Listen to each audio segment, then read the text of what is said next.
Hi, and welcome to Common Denominator, straight up conversations with me, Moshe Popack. This week, why 2022 is the year you finally launch your business. My guest is Samia Gore, the founder and CEO of Body Complete RX, and the first Black female founder to break significant ground in the male-dominated nutritional supplement industry. In August 2021, Gore launched her exclusive plant-based vegan supplements at the Vitamin Shop, making BCRX the first Black female-owned brand to launch in the retailer's weight management category. Samia will share her entrepreneurial journey and inspire you to finally go after your dream. Hi, Samia. Thanks for joining us, and welcome to Common Denominator. Thank you so much for having me. I really appreciate being on this, and I'm really excited to talk to you today. Thank you. So tell us about Body Complete RX. Sure. So Body Complete RX is a plant-based supplement company that I started in 2017. I started this company really just after my own lifestyle journey. I was looking to just really get back to myself after having 4 kids, and was working out in the gym and looking for supplements, clean supplements to use to help me on that journey. And when I couldn't find the supplements that I was looking for on the shelf, I went and found a nutritionist to work with, and we created the supplements ourselves. So we originally started in 2017 with weight management supplements that you just mentioned are at the Vitamin Shop. And since we have expanded to a full wellness brand. So we have everything from men and women's multivitamins to pre-workout to plant-based protein. So we're all about health and wellness, and we're not only just a supplement, but we're also a community with Body Complete RX. Always the ultimate question is people want to know the how-to process. You realize that what you want is not there. So you have this idea in your mind. What were some of the steps for the audience to actually go from the idea to getting, something in the Vitamin Shop?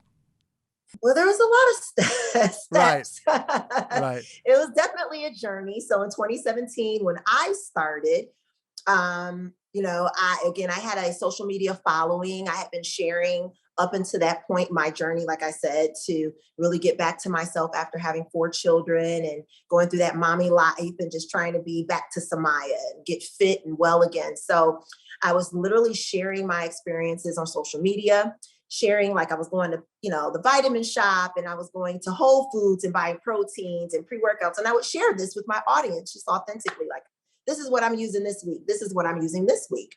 And one day it dawned on me, I said, well, maybe I should look at making our own formulas that are more in line with the things that I would like to see in our supplements. So like, for instance, our protein, we put sweet potato and beetroot in the protein, specifically because it helps with heart health and diabetes. And with the African-American community, that is something that, we typically face in terms of health disparities. So those particular adds to the protein and to the products and to our ingredients, were important to me. And, it really just kind of took off from there. I think that our customers tried our products and they worked for them. And so that is why the brand, was just so successful, because the products really work. But did you, in other words, to make the products, obviously you have to hire specialists, Yes. right? So did you bring in a partner or on funding wise? Well, no funding. So initially I had about $5,000. I was a federal government employee, making 6 figures a year. And I had a little bit of savings, and I was like, my first order with my laboratory was $5,000. And the original order with my laboratory was actually what they call a white label order. So it wasn't like a designed formula that I had necessarily came up with. It was something that they actually had at the laboratory already that was similar to what I wanted to do. And then once we did that first formula, I was like, well, let me see if I can bring another partner in to actually sit with the lab, sit with their chemist and say, like, these are the ingredients that we think we should take out, put in. So I actually was connected with a nutritionist. Her name is Dr. Ruby Lathan. which she actually was featured in What the Health. I'm not sure if you're familiar with What the Health. It was a pretty popular Sure. Yeah. Netflix series, and she cured herself of cancer in 2017 by going on a plant-based diet. So I was familiar with her. She was in the DC area, and I reached out to her and asked her if she would help me to form my formulas for my supplements, and she agreed to. And that the rest is history. But how long did it take? So in other words, you quit your job, and I guess at Oh, that no, time, no, no, no. oh, you still, Okay, so in other words, while you're working. Yeah, so let me go through. Right. Okay. So no. So I was, building this supplement brand in 2017 and 2018, but I was still working full time, as a federal government employee. I used to work as an HR manager with the Department of Veteran Affairs. Mm-hmm. So the first year, our revenues, I want to say probably within our first year, we were like maybe $500,000 in revenues, which is pretty good for a first year in business. And I was still working full time for the federal government. And the reason I did so is because, obviously starting a new business, you never know how that's going to work. Like, yeah, we made $500,000 last year, but who knows what's going to happen this year? Sure. Who knows if this is going to really, stick or stay? And that's one thing that I stress to people. Like, if you don't have to leave your full-time job while you're starting a side business, don't do it. Because I feel like a lot of the moves that I made within my business, building my business, I was confident in making those moves because I still had like my job that would pay my bills. And it wasn't like if everything goes to crap, I'm going to be put out my house. Like, those weren't things that I had to think about because I was managing both. But I tell people, up until 2018, when I left my job, I was making, we were making 6 figures a month in revenues in the business for a whole year before I left my career. So, that also was a testament to me, the bootstrapping part of the business, because I don't have any investors. That's an extremely important message. So it's 9 to 5, Monday through Friday, for example. Mm-hmm. What are you doing? In your case, 4 kids, right? So what are you doing? Are you going to sit there and binge watch Netflix at night or on Sundays or Saturdays? Or are you, right, to your point, right? I'm sure on the weekends you're going to shopping malls or whatever it is and giving people, check this out, try this. Because if it's that grit. And I love that you said that. You said, in other words, that you kept your job, but you know what? It's important to me. This is my lifestyle. It means a lot to me, and that congruency, and then going ahead and doing whatever it takes. So that mindset was extremely important. So kudos, it was extremely important, and I feel like even today, now, even though I've left my full-time job and have gone into focusing on my business 100%, and it has definitely grown from that. I still say to this day, like, when you got to start, just start. If you're working a job and you're starting small on the side, do that, because eventually you will get to a point where you'll say, okay, all right, it's time to make a decision. And I got to that point where I was able to make a confident decision. And that was a blessing in that. Right. So in other words, you're a year of seeing basically that this is actually working, and you're seeing, and then you said basically you made the choice to leave the job. I guess that was the moment where you said, you know what, my chips are in, and I'm gonna go in for this. Yeah, and that's the moment my gut sunk. Because that is when you're really in it, like really, Right. And then even I think, in the beginning also to self-fund, right? That I always tell people, if you can do that rather than taking on a partner, it's complicated. You never know how that's going to go. As long as you don't have to take a partner, don't take a partner. If you can take loans from the bank is not your partner, it's a loan, better, right? Absolutely. I tell people, I have a lot of friends who are also founders, of brands and businesses, and they have, venture capital investments and things like that. And, that's one thing that they stress, that, they got all this lump sum money, they've got Series A funding, Series B, but they also don't have a lot of control of their brand and business anymore. So that's like the downside of that, right? So, that's something to consider. Right. So that's easy. And I know there is, to your point, there is a lot of, I think Series A, even seed funding, even happens. You just have an idea, you have a management team, and you go to, right now they're funding. It could be $500,000, $1 million. But to your point, the devil's in the details because you don't have that control, and that's a tough. So you want to be able to express because your business is an expression of who you are. So for sure. Yep, absolutely. I want to ask you about how you leverage your vast social media following to help launch your business. But first, a reminder, this is Common Denominator. I'm Moshe Popack, and my guest today is Samia Gore, the founder and CEO of the hugely successful supplement company Body Complete RX. If you're enjoying this episode, please subscribe on YouTube or wherever you listen to podcasts, and we'd be grateful for any 5-star ratings. Plus, we'd love to hear from you. If you have feedback about the show, send us your comments on Twitter at @mpopack. Now, back to the show. I do know also that you have a large social media following. How did that happen? So our brand following has grown organically over the years. I'm thankful, that we have such a large social media following. I feel that a lot of our influx and follows comes from our social media brand ambassadors. We have a lot of brand ambassadors that, share about our products and things like that. So that has definitely helped us grow exponentially into our social media following. But it's grown over the years. I think our page, we, set it up in 2017, and we've got about 250,000 followers around right now. So, and it's all about community. I think that, that's another thing. Like our brand, we try to make our brand social pages not like just about product, like we're trying to also support you in ways that, may help you laugh or, help you enjoy the process of actually going on this journey to get healthy because, sometimes it can be challenging, right?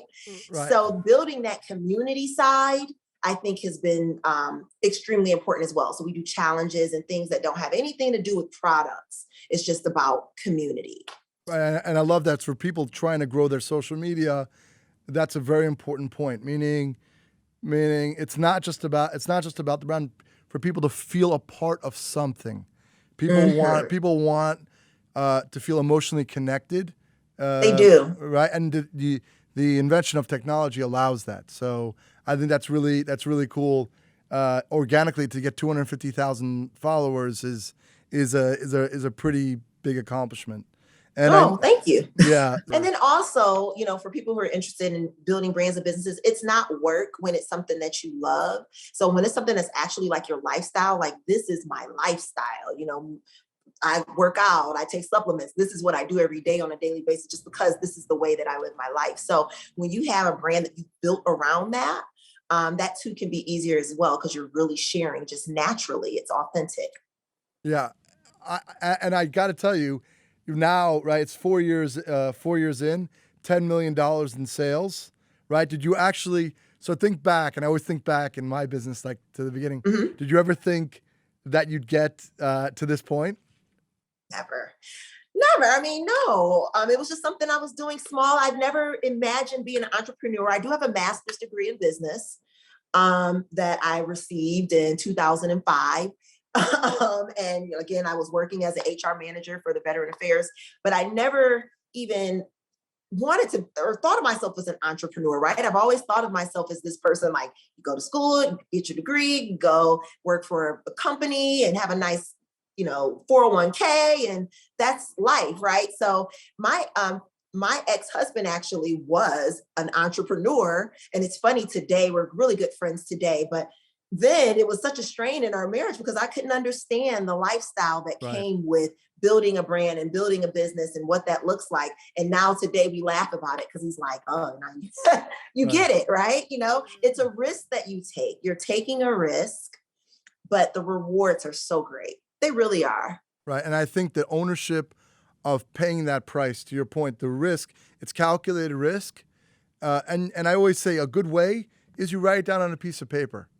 You write down pros and cons, right? And then you jump because nobody's going to jump for you, right? Yes, Right? that's true. Nobody's coming to save you. You got to do it Right? yourself. And to know there will be a pit in your stomach and it may last a month, a year, 2 years, 5 years. And that's fine. Right? Yes, and that's fine. And Yeah. yes, you Right? get it. That's the freedom. And if we can give more and more people freedom, that's a good thing.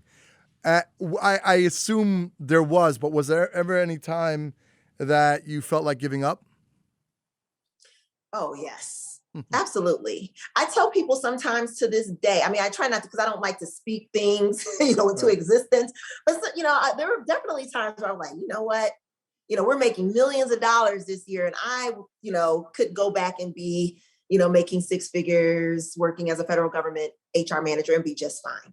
Because the stress that comes with building something like this, the stress that comes with being an entrepreneur, just in general, not even if you're building a large company or whatever, just being an entrepreneur in itself is stressful, right? There's a lot of family stress that comes with Sure. it, friends, it's a lot, right? So yes, there's absolutely been times that I've wanted to give up. Absolutely been times that I'm like, okay, I don't know if this is for me, but I know that what I'm doing is so special. I believe in my brand and business. Like I vocally have said that before. Like I'll just, I think, maybe this, just a couple more years. And people are like, no, like the people that you touch, the impact that your brand has is so much. So I keep that in the forefront of my mind Right. as, on those days that are challenging, those days and Right. I'm crying. It's like I keep that in the forefront of my mind. And actually, it's funny because I was telling a friend of mine, like she shared on social media the other day, like a video of her, a private video of her, like during a situation that none of us knew about. And she was building her business, but it was like something happened and she was crying and stuff. And I'm like, do you know how many videos I have in my phone of myself? Like I take videos of myself at those times because I like Right. to reflect. I like to go back and reflect, like, okay, I remember that moment, but I got through it. That's So right. I'm going to get through this moment too, whatever this moment is that's happening, because it's always something. But like I said, it's a hard thing. Like you said, it's grit. It takes a lot out of you, but it's super rewarding. It really is. Right. And I think, leading into the new year or kind of where we are, what would be kind of a few tips for the listeners from your life experience if they wanted to now go ahead, they're working their job and they want to go Mhm. ahead and launch their business? Sure. One thing I would say again, like I said earlier, is just start wherever you're at. It doesn't have to be perfect. I have gone through 3 rebrand iterations and packaging over the past several years. And that's okay, right? Because it's all about getting your product out there. So whether it's a digital product or a physical product or whatever, if it's not, it doesn't have to be perfect. Just start. And if it's a good product, people will love it regardless of the way that it looks or the way that it's packaged. That would be, I guess, one thing that I would say. Um, and have fun. I would say Right. that too. Yes. Have fun on this journey, seriously, because there are days that, like I just explained, the days that are hard days or challenge days, but there's times that I look back on now and like, man, I spent that whole year in a fog, Mm. worried about what was going to happen next, right? And I had to get to a place where like, I can't worry about tomorrow or next Right. year or whatever. I have to operate in today and have fun with today and enjoy today, because that's going to weigh on me and that weighs on my team when my energy is not right. So I say, have fun in this experience, in this entrepreneurial journey. There's going to be hard days, but you never want to look back and be like, man, I wasted that whole year worried about something and it didn't even Right. come to fruition. Be- So that's what I would say. I love that. And I think that's also super important is the being present and having fun with it. Right. If you're not having fun, then what are you doing? And the way to do that is to do what you love. Right. Yes, So I that see, is I the see, key. I That's see the you're key. doing that. Right. I see you're doing that. And I want to thank you so much, Samaya, for joining us Thank you and so much for having me. for having the tips. And how could people find out more about you and to get their hands on some Body Complete RX? Sure. Well, absolutely follow us on Instagram or Facebook, but Body Complete RX. You can find us at vitamin shops nationwide. So right around the corner, if you got a vitamin shop, go check us out. Ask for Body Complete RX. And you can find me, Samia Gore, on Instagram as well. Thanks for listening to the Common Denominator podcast. Join us next week for another inspiring, impactful, and empowering conversation. To learn more about Moshe, head to MoshePopack.com. If you enjoyed this episode, feel free to share it. And we'd be grateful if you could rate, review, and subscribe to the show.